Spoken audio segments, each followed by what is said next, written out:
Good morning everyone. और देखिए, अभी पिछली बार हमने थोड़ा सा देखा था चाइल्ड डेवलपमेंट एंड पेडागोजी। अब इसके बारे में हम थोड़ा सा देख रहे हैं कि जो मनोविज्ञान है, मनोविज्ञान का जो जनक है वो कौन है? जनक है अरस्तु। ठीक है, कल हमने बात की थी इसके बारे में। अब जो मनोविज्ञान है, कोलसैनिक के अनुसार मनोविज्ञान का जो जनक है वो कौन है? प्लेटो है। देखो, वैसे तो मनोविज्ञान का जनक अरस्तु है, लेकिन जो कोलसैनिक है वो मनोविज्ञान का जनक किसको मानते हैं? प्लेटो को मानते हैं। और जो मनोविज्ञान का जो विकास का समय है वो अरस्तु के काल से शुरू हो गया था, 16वीं सदी से। अब जो एक हमारे बहुत ही मतलब कि जाने माने बहुत ही बड़े विद्वान हुए हैं, रूडोल्फ गोएल्क्ले, ये हैं साइकोलॉजिस्ट। तो इन्होंने साइकोलॉजिया नामक एक बुक लिखी। इस बुक का बहुत ही सारे जो भी हमारे एग्जाम्स होते हैं उनमें ज़रूर एक साइको का क्वेश्चन इससे ज़रूर आता है कि रूडोल्फ गोएल्क्ले की जो बुक है उसका नाम क्या है? उसका नाम है साइकोलॉजिया। एक पुस्तक लिखी और इस समय उन्होंने आत्मा के अध्ययन पर निर्भर की थी। मतलब इनकी जो ये बुक थी साइकोलॉजिया, ये पूर्ण रूप से आत्मा के अध्ययन पर ही निर्भर थी। इस बुक में सारी जितनी भी डिटेल थी वो सारी आत्मा के अध्ययन के ऊपर की गई थी। तो ये जो first time psychologia word is used Rudolf गोएल्क्ले ने। तो जो साइकोलॉजिया जो शब्द था मनोवैज्ञानिक, उसका उपयोग ही सबसे पहले किसने किया था? रूडोल्फ गोएल्क्ले ने किया था अपने इस पुस्तक के अंतर्गत। इसीलिए ये बुक वेरी इंपॉर्टेंट बन जाती है।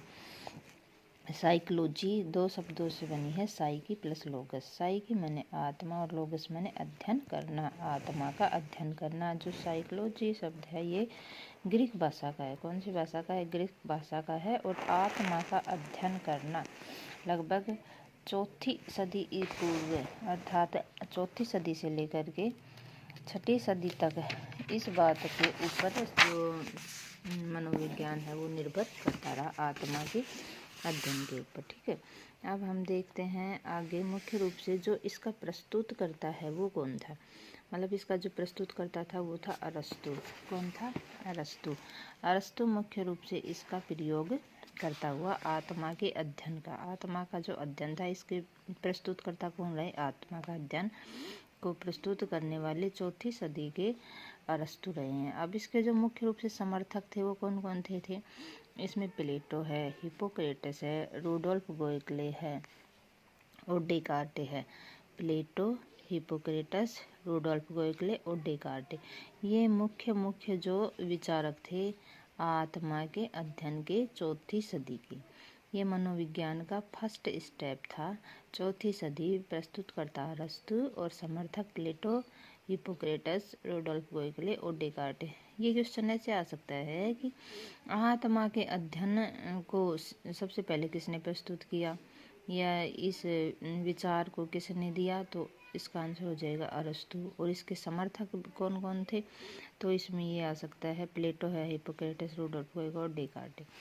डेकार्टे ने 1596 ईस्वी से लेकर के 1650 ईस्वी तक 1650 ईस्वी तक आत्मा के अध्ययन के भौतिक शास्त्री के रूप में कार्य किया। इन्होंने आत्मा के अध्ययन के भौतिक शास्त्री को भौतिक में जोड़ दिया जाए तो इसके ऊपर ये कार्य किसने किया? डेकार्टे, जो एक दार्शनिक हुए हैं।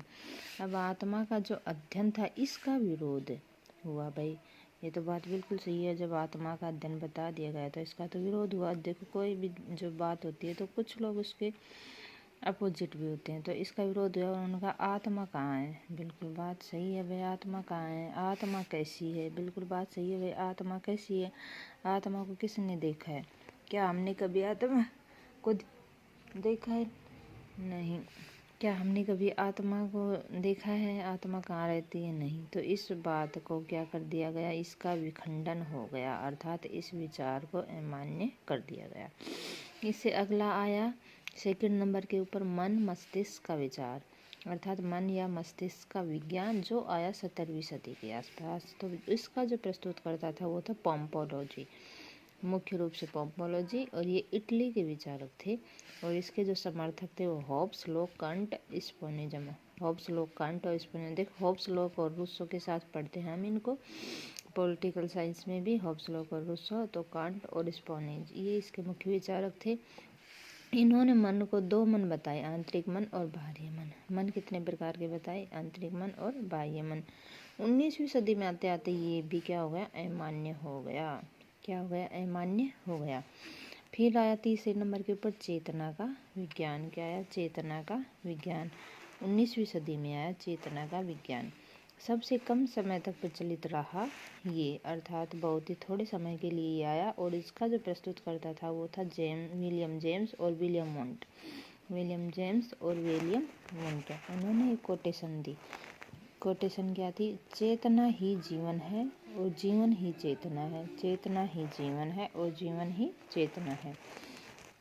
इसके जो समर्थक थे विलियम टिचनर, जेम्स सर्ली और चैडविक और विलियम वाइज, ये इसके समर्थक थे। और एक बहुत ही इम्पोर्टेंट बात जो आप सभी को पता है, विलियम वुंट ने 1879 में मनोविज्ञान की फर्स्ट प्रयोगशाला जर्मनी के लिप्जिंग शहर में स्थापित की थी। ये बहुत बार क्वेश्चन आता है, बहुत बार सीटेट में भी ये क्वेश्चन बहुत बार आया हुआ है कि फर्स्ट मनोवैज्ञानिक प्रयोगशाला किसने खोली, तो विलियम जेम्स ने खोली। और कहाँ पर खोली, लिप्जिंग में 1879 में। ठीक है, तब तक के लिए बाय। अभी इतना ही, बाकी का हम आगे करेंगे। Thank you.